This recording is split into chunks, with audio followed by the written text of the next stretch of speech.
Welcome to the Matters of the Heart TV show on the OnPoint channel and network.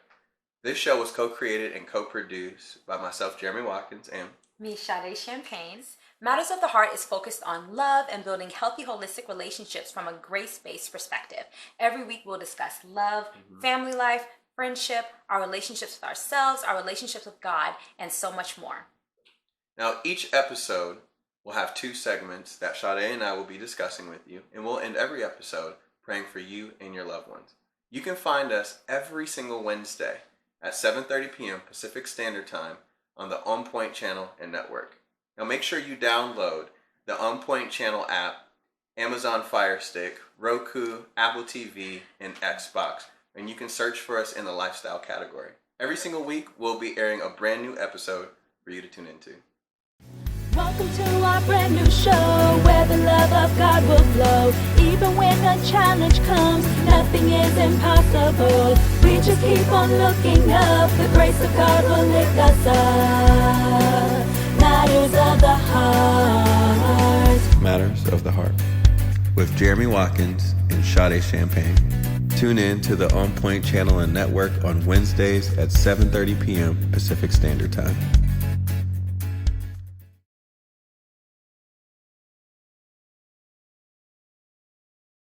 Sade, we are here. Yo, this is it, guys. It hasn't even been a dream because we didn't dream it. No. Like literally. So guys, we just want to say thank you for joining us on this episode. And what we wanted to do, just kind of jumping in, is to let you guys know who we are. Who is Jeremy and who is Sade? We just kind of came out of nowhere. So you have the best seat in the house where Sade and I, we're going to host and get to know each other with you guys being our audience today. So I'll go ahead and jump in. Sade. Yes. I want to know, what is your story starting from you were a little girl? Like, what was it when you were a little girl that made you say, this is who I wanted to be? What did you see? Did you believe it? And when you look back at who that little girl was, can you believe that you're actually that person and more today? That's a good question. Right? He's coming with it already. It's the TV show. We got to go harder. So I share this often for our new viewers as well, that from a young age, I had dreams and visions of what I'm doing today, what I'm living in today. I remember people always ask, like, when did you first know God, or when did you get saved? And for me, I'm like, I always knew God. I don't know what my life would have been like without God. And so I remember as young as 4 years old of having dreams and visions of what I'm doing today, what I'm walking in. And it's just been so crazy to see that God has literally manifested that and brought it to pass. And for me, I believe that God revealed himself to me through my dreams and visions to show me that no matter what I would experience in this world, that God was greater and that there was a greater reality and destiny for my life than what I was going to experience. Because I experienced a lot of hardship in my childhood. And, when you can grow up in an environment where everything around you looks barren and everything around you looks hopeless, but God putting a dream and a vision within your heart to show you, no, I have so much more for you. And so that's been really wild to see. Not only has God brought the dreams and visions to pass, such as with the TV show, even though we didn't know it was going to happen like this and with us, but who I am from within, that's the best part. Because I actually can enjoy it. And I actually am living from that overflow. And it just happens to be like, oh, now I got a TV show. And now God's doing all this in our lives. And so it's been tremendous. Wow. Yeah. And what I love about your story is how you have experienced so many, I'll say, nuances of Christianity.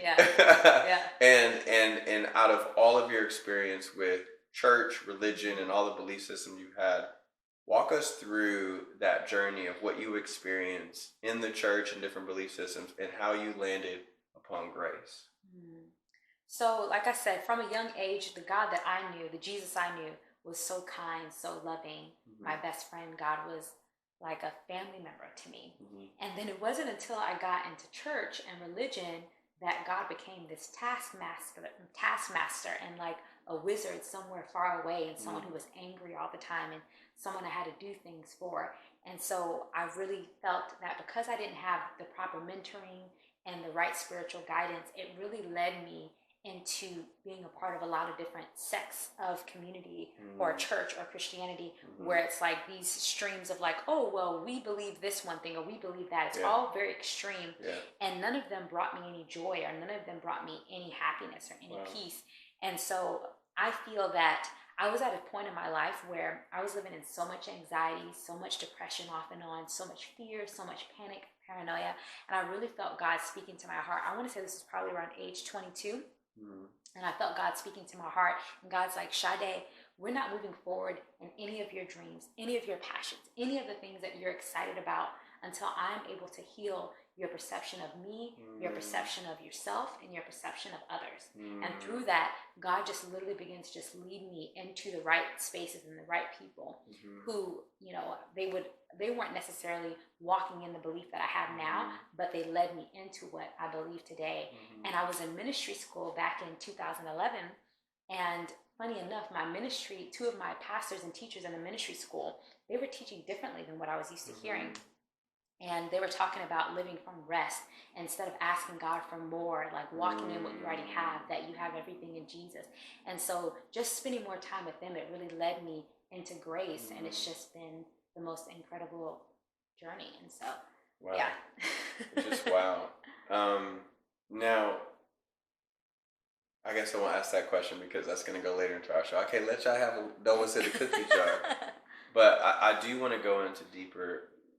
What is grace in you? Like, how would people experiencing Sade Champagne, how would they be able to see the evidence of grace in your life today?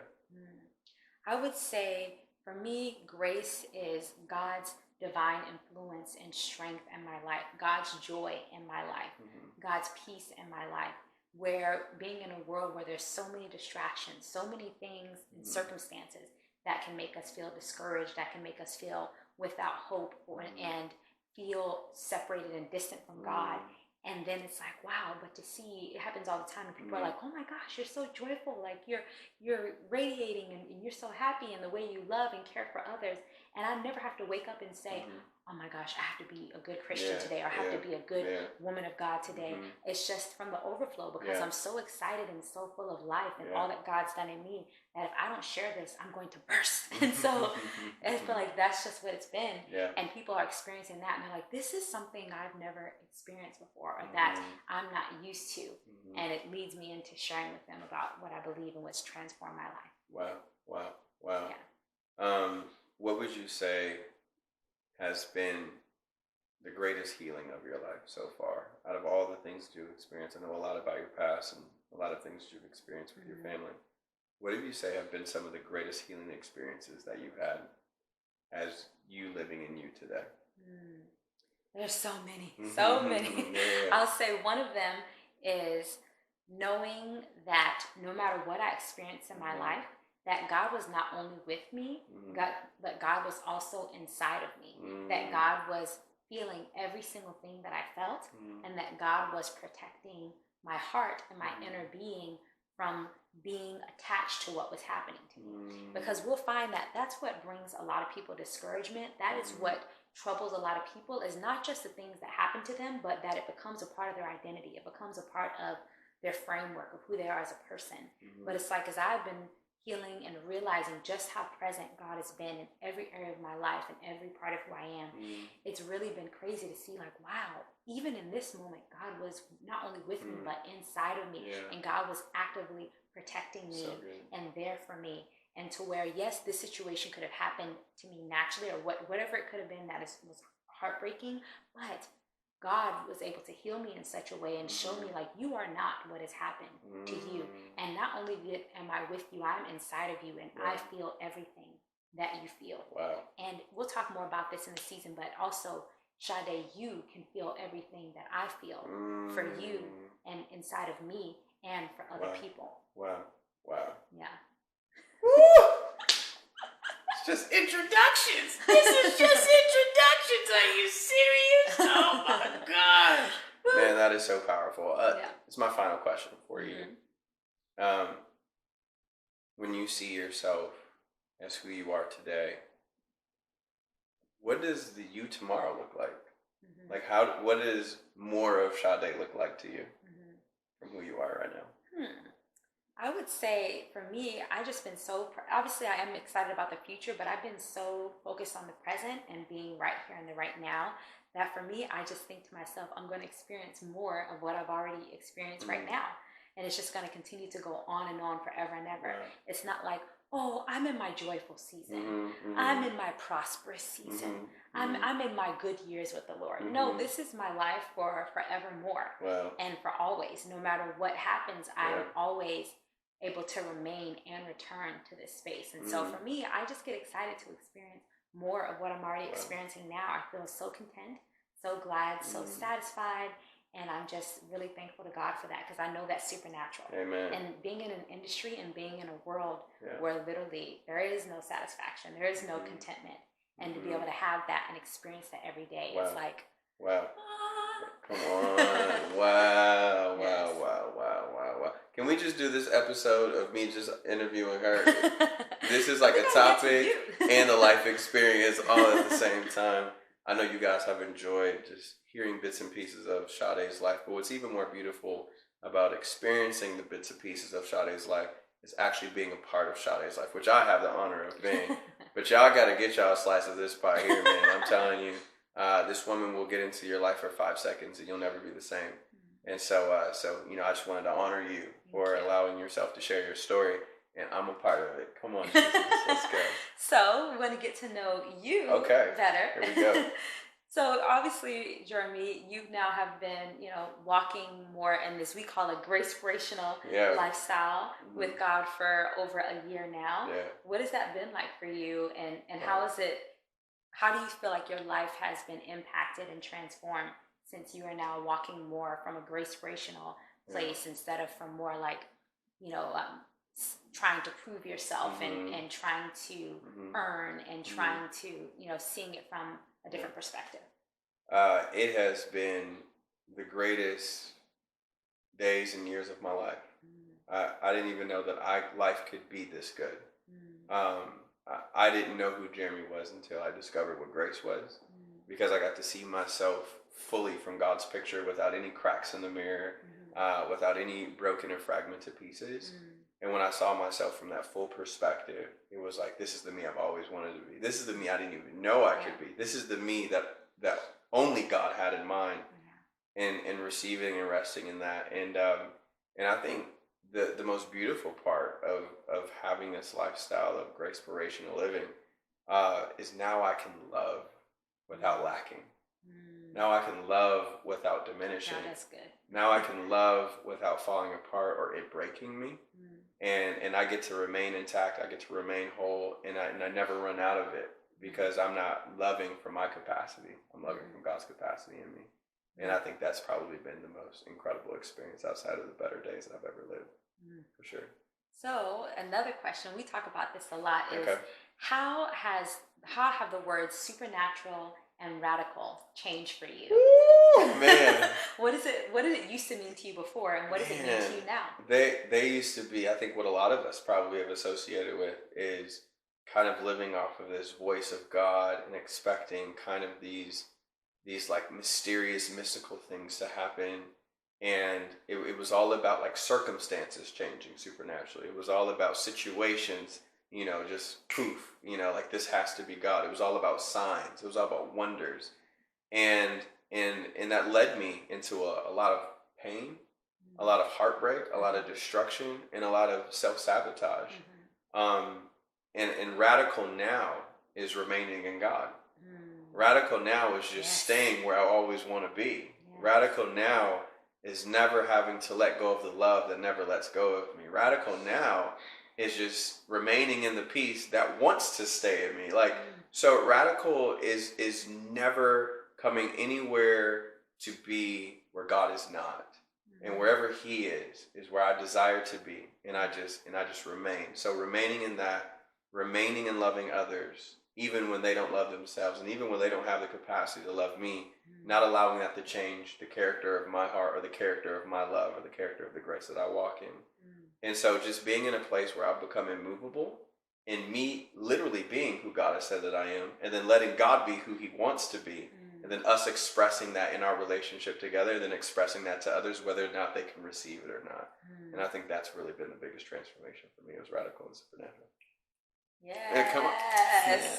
Yes. Crackles. Yeah. And so another part of your testimony, you share about, God really raising your self-esteem and your confidence. Can you share some about that? Yeah. Man, you were probably the biggest part about that. I didn't even know what self-esteem was. I thought it just came with manhood, which was a lot of us expect. And I think for me, it was the first time I looked at myself and I asked myself the question, Jeremy, what do you think of you? I was like, do I get an answer? Do I get to say, do I have an opinion? Yeah. And I realized that me not having an answer was my opinion of me. I didn't know that I believed that I was so unworthy of what I thought about me that I had nothing to say about me. And so when you revealed that to me about self-esteem, it was the first time I actually took a step into loving myself. And when I saw myself from God's perspective, instead of seeing myself from my life experiences, that's when it really changed the game for me. Now self-esteem, every time I see myself, I say what God says about me. I believe what God believes about me. I think what God thinks about me. I feel how God feels about me. And I am never in disagreement about his opinion or his mindset towards me. And I just value myself the same way that God values me, which is the highest level to be valued. And I never allow myself to come down. And whenever there's moments where I fall short, or maybe there's mistakes, or maybe there's something that tries to repeat itself in my life that I don't want to be there, I just talk to myself like I love myself. Jerry, how many times have we overcome this? How many times have we defeated this?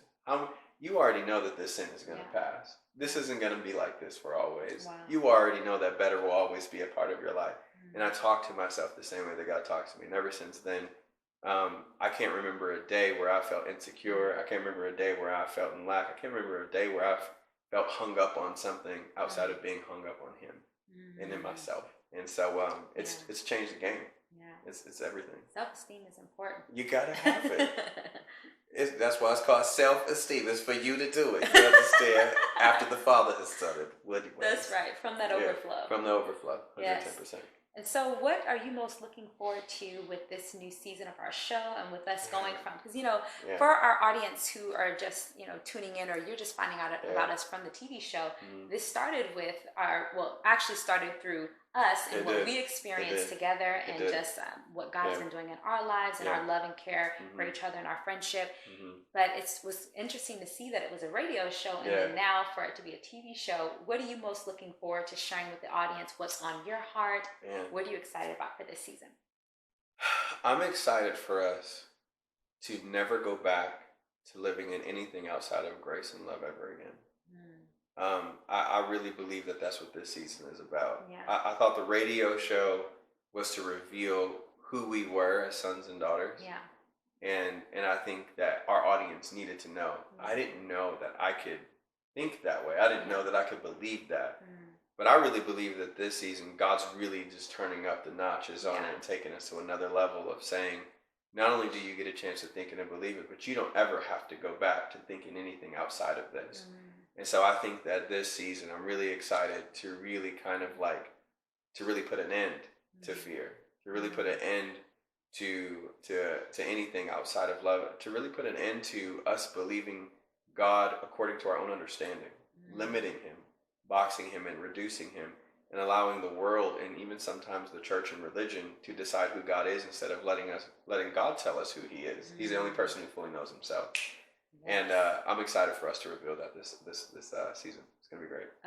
Yes, well, I know I could have plenty more questions for you, but I'm gonna wait throughout the season. Man, this has been such a phenomenal experience, and I'm so glad we did it this way for the first episode to really allow you guys to come in and really feel personally connected to us. This season, it has no value unless you guys literally jump on this journey with us, and not just you just receiving from us, but you receiving who we are and us wanting to receive who you are. And this is what we're excited about. This is what Sade and I do so well, is that all of this was formed from our relationship, that we weren't looking for a calling, we weren't looking for a ministry, we weren't like, we need to go save the world, let's create a show, let's use our platforms. We were loving one another as God loves us, and we were like, how could we show everyone else how to be a part of this? And so we're excited for you guys to be a part of this first episode with us. And I hope you guys enjoyed allowing you guys to open the doors up to our life. Yes. We got a little personal this time. They ain't seen nothing yet. Yeah. So we want to thank you guys for being here today. And for tuning in to season 1 premiere, episode 1 of our brand new TV show, Matters of the Heart, on the OnPoint channel and network. Guys, please share this episode. Let us know your thoughts and how it is encouraging and blessing you. Each episode of Matters of the Heart TV show will be available to watch again afterwards right here on the OnPoint channel and network under Lifestyle category. I'm Jeremy Watkins. And I'm Sade Champagne. And we'll see you next Wednesday at 7:30 p.m. Pacific Standard Time on the OnPoint channel and network for a brand new episode. Bye. See you guys.